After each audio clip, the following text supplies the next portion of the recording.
Quiet. If you have free speech, you gotta whisper it here. That's right. This way, guys. Chickens.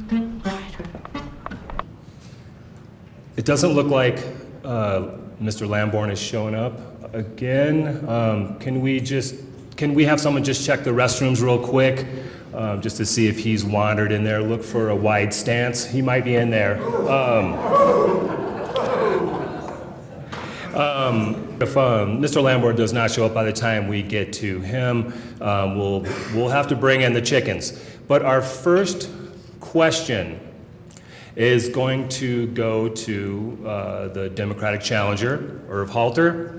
And Irv, this is a two-part question. Do you think candidates seeking public office should debate? And if elected, do you pledge to hold regular town hall meetings so that your constituents can directly dialogue with you? You have 90 seconds to answer this question. Well, thank you, and thank you all for being here, and thank you for the folks who put on this opportunity, this debate. It is absolutely necessary that we have debates. It goes back to the history of this nation that we have had debates. It's what we do in this country to make sure that folks have that opportunity that General Rayburn mentioned to talk about the ideas that we have out there and what we would do if we take elective office. Not only do we need debates, but we need folks to be engaged. My opponent didn't show up today. He's not going to show up. I have said from the beginning of this whole campaign that this has been about character and competence, and I'll add one more to it now. It's about courage. It's about the courage of your convictions and the willingness to face voters on a regular basis. So, to answer your question, I will have regular and frequent town hall meetings and opportunities to meet with smaller groups of voters. Mr. Lamborn has had two town hall meetings in this town in the last 4 years. So he's found 4 hours in 4 years to spend with constituents. I guarantee you, every quarter, every month, every day that I'm back, I will be meeting regularly with constituents. I want to find out what you think. I don't want you to necessarily agree with me, but I'm going to take back what you've told me, and I'm going to take that to Washington and make it work for you.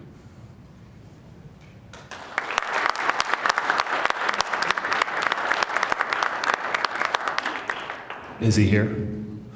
Okay, the questions will now be directed to the chicken Lamborns. Guys, come on in.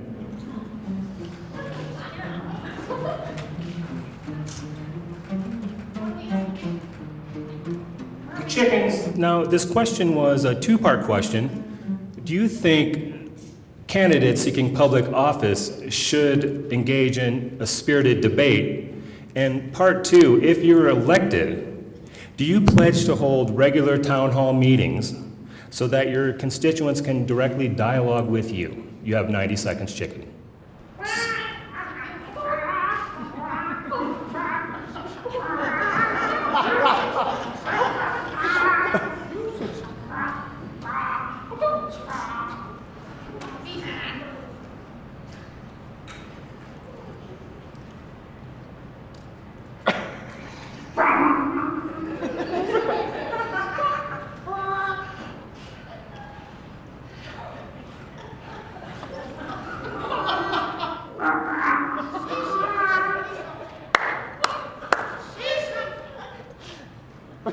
Ladies and gentlemen, we three chickens have cooped over this question, and we have decided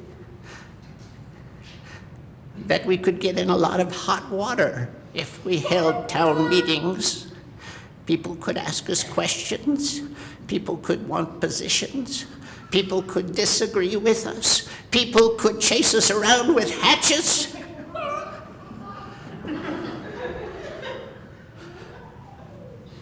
But because we are brave chickens, we agree to hold 10 times as many town hall meetings as we did last year. Is that right? 10 times is a big number. How many do we hold in last year? Zero. Well, 10 times that is a very big number. So we stand behind our decision. No more comment. Next question. Thank you, Chicken Lamborn. This is also a two-part question. This one goes to the chickens. Please describe your military experience. And also in the past year, what have you done and what will you do for the 100,000 veterans and their family members who live in the 5th District? Chickens, back up here. You've got 90 seconds. I think, people know where we stand, I think. We stand right over here. Our position on this has not changed. Yeah, you know us, and you know how we think, and we know our record, and we're not going any closer to that microphone. It's dangerous. No comment.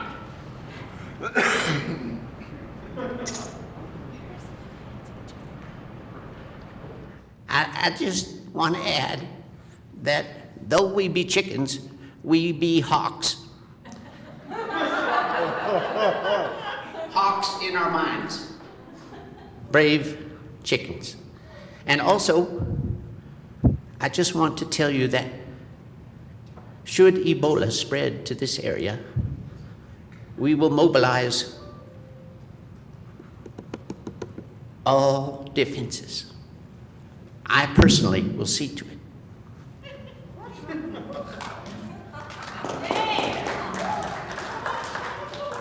Thank you, Chicken Lamborn. The same question goes out to you, Mr. Halter. Can you tell us about your military career and what you will do if you're elected to support the 100,000 troops in the 5th District? Mr. Halter, you have 90 seconds. Well, thank you. I was proud to serve our nation for over 32 years in the Air Force, and then I spent 4 years in defense contracting, so I certainly understand both sides of that. Our bases are a very big part of our district, our economy here. Close to 40% of our income comes from that, and in fact, this district is the most federally dependent district in terms of federal spending in the whole country. So, we want to expand our economy here. We want to build beyond military bases, but in order to make sure that we continue to defend those, I would take the lead role with our congressional delegation. I'm sure they would allow me that. And they would be Republicans and Democrats in that congressional delegation. I would organize them to work on behalf of these bases, the base at Buckley up in Denver, and our whole aerospace defense industry here, which is so big for this state. And I think they would work with me on that, because what happens here isn't just about Colorado Springs, it's about the entire state of Colorado. So I would leverage my relationships with the current leadership of all the services, which I have personal relationships with those people, and I would try to make sure that they understood that this is a community that embraces its military, takes care of them, and is a great place for them to operate and train. And I believe that we'll be able to make that point and keep the bases in a great position as we go forward. I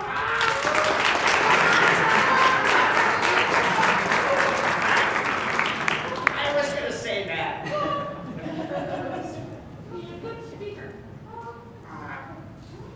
Hold on the chatter over there, Chicken Lamborn.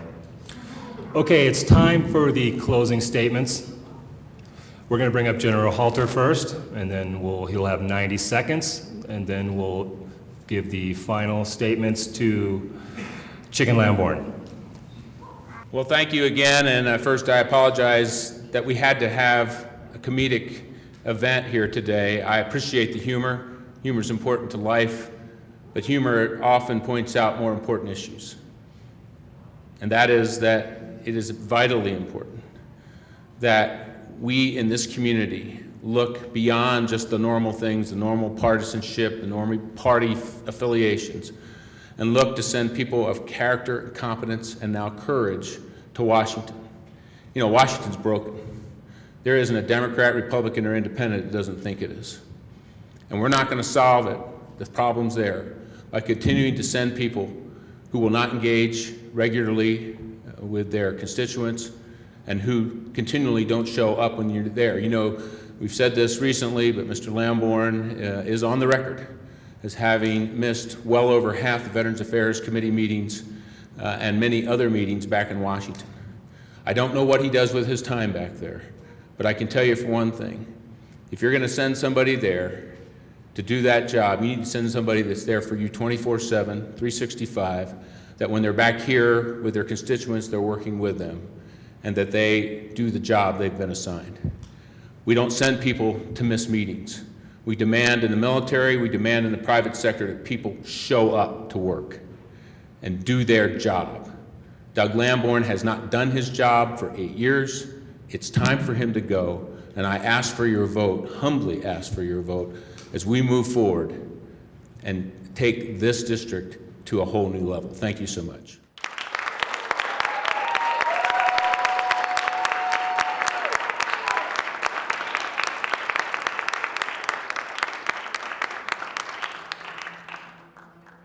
Thanks everyone for coming out. We're going to have the closing statements from Chickens Lamborn. You have 90 seconds, Chickens.